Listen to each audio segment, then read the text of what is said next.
Assalamualaikum warahmatullahi wabarakatuh. Kami dari kelompok 11 akan mempresentasikan hasil diskusi kami tentang sistem informasi sumber daya manusia. Sebelumnya, izinkan saya untuk memperkenalkan kelompok kami. Yang pertama ada Lutfan Pangestu dengan NIM 180321000098. Kemudian ada Nadia Ainun Nikmah NIM 180321100135 dan Sifa Uljana NIM 180321100147. Untuk yang pertama yaitu definisi dari sistem informasi sumber daya manusia.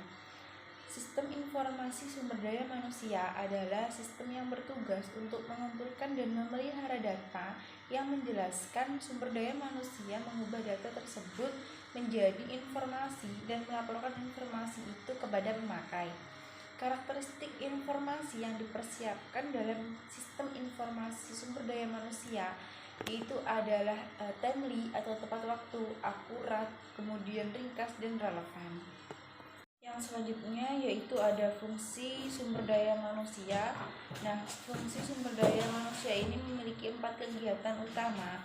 Yang pertama yaitu ada perekrutan dan penerimaan. Nah, sumber daya manusia ini membantu membawa pegawai baru ke dalam perusahaan dengan memasang iklan lowongan kerja di koran dan lain-lain. Kemudian SDM selalu mengikuti perkembangan terakhir dalam peraturan pemerintah yang mempengaruhi praktek kepegawaian dan menasihati manajemen untuk menentukan kebijakan yang sesuai. Yang selanjutnya yaitu ada pendidikan dan pelatihan, di mana selama periode kepegawaian SDM ini dapat mengatur berbagai program pendidikan dan pelatihan yang diperlukan untuk meningkatkan pengetahuan dan keahlian kerja pegawai. Yang selanjutnya itu ada manajemen data.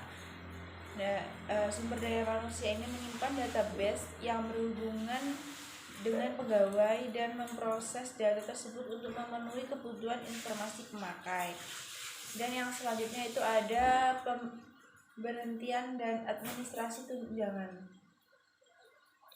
Selama seseorang dipekerjakan oleh perusahaan, maka mereka mendapatkan paket tunjangan seperti rumah sakit, kemudian asuransi dokter gigi, kemudian pembagian keuntungan yang semakin sulit administrasinya.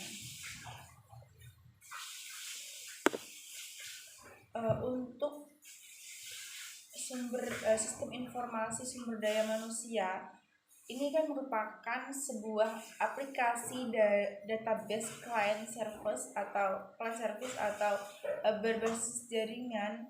Nah, adapun beberapa data yang diolah ada data SDM seperti biografi, kemudian keluarga, pekerjaan, pendidikan dan lain-lain.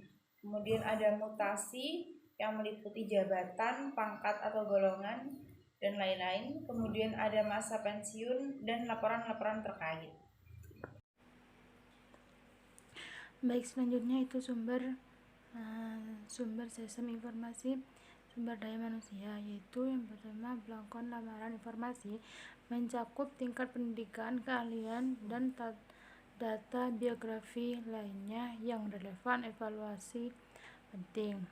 Tindakan kedisiplinan informasi yang bersangkut paut tindakan disipliner formal juga diperlukan dalam sistem informasi sumber daya manusia,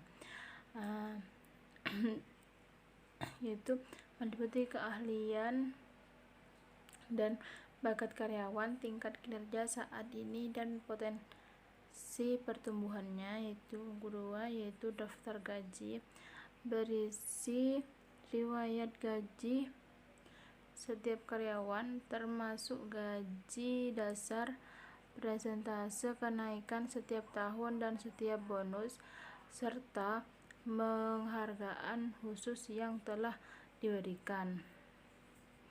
Yang selanjutnya yaitu model sistem informasi sumber daya manusia. Ada 3. Yang pertama yaitu subsistem input sistem informasi sumber daya manusia. Yang kedua yaitu database sistem informasi sumber daya manusia. Yang ketiga yaitu subsistem output sistem informasi sumber daya manusia. Yang pertama yaitu subsistem input sistem informasi sumber daya manusia, yaitu data-data yang diperoleh berasal dari berbagai sumber, yaitu sumber internal, sistem informasi akuntansi, dan subsistem penelitian sumber daya manusia. Yang kedua yaitu sumber eksternal, yaitu subsistem intelijen SDM. Lalu selanjutnya yaitu data sistem informasi sumber daya manusia. Adapun isi database yaitu data pegawai dan data non pegawai. Selanjutnya yaitu subsistem output sistem informasi sumber daya manusia yang terdiri dari subsistem tenaga kerja, subsistem perekrutmen, subsistem tunjangan, dan subsistem pelaporan lingkungan. Baik, selanjutnya yaitu pengelompokan aktivitas pengolahan data. Yang pertama yaitu mengelola data induk. Pengolahan data induk pegawai misal adalah bagian utama dari proses sistem informasi sumber daya manusia. Yang kedua yaitu pengelolaan data transaksional. Data transaksi merupakan data yang berhasil dari data induk pegawai yang mengalami kalkulasi dan manipulasi pada berbagai fungsi yang terdapat dalam prosedur manajemen sumber daya manusia. Yang ketiga yaitu pengelolaan data referensi. Data referensi merupakan kumpulan tabel-tabel referensi merujuk pada relasi data suatu elemen data tertentu pada data induk dan data transaksi. Kemudian selanjutnya sistem informasi personal, yaitu suatu sistem dari sistem informasi sumber daya manusia yang digunakan untuk mengelola data induk pegawai atau anggota organisasi. Pengelolaan tersebut meliputi entry, edit, retrieve, dan delete, serta menghasilkan laporan yang berkaitan dengan profil dan laporan yang bersifat umum dari data sekunder pegawai. Jenis elemen data pada sistem informasi personal ada dua. Yang pertama data primer, yang kedua data sekunder. Kemudian persyaratan sistem informasi personal adalah mengelola data secara lengkap dan menyediakan informasi yang lengkap tentang objek data pegawai atau anggota organisasi dan laporan yang dapat dipergunakan manajemen untuk mengambil kebijakan baik menyangkut tujuan organisasi atau pengembangan sumber daya manusia pada organisasi.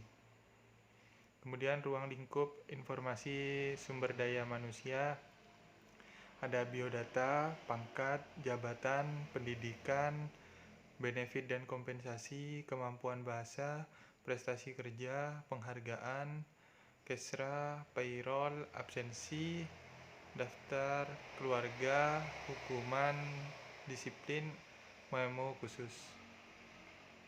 Terima kasih, sekian dari kami, kurang lebihnya mohon maaf. Wassalamualaikum warahmatullahi wabarakatuh.